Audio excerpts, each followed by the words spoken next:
காசுக்காக கொலை பண்ணக்கூடிய நபரா அவர் இல்ல.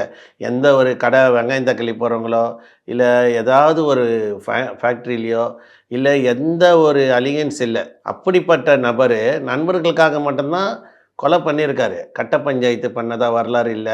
ஏதாவது ஃப்ரெண்டுங்களுக்கு ஒரு பிரச்சனை இப்போ இந்த அளவுக்கு பொக்கரவி வந்து கொலை பண்ணி ஒரு 10க்கும் மேற்பட்ட கொலை பார்த்தீங்கன்னா, காக்கத்தோப்பு பாலாஜிக்கு அடிச்சு குடுத்துருக்காரு. நம்ம லாஸ்ட்டா ஒரு வீடியோல கூட நெறைய சேனல்ல பேசியிருக்கோம். மயிலை சிவகுமாருக்கு வில்லா சுரேஷையும், அஜித்தையும் அந்த பையன் அடிச்சதுக்கு கூட அடிச்சு குடுத்தது பொக்கரவி. அப்போ மயிலை சிவகுமார் பேர் எடுத்துட்டாரு. ஆனா, இந்த கூலிப்படைய செட் பண்ணி குடுத்தது பாலாஜி.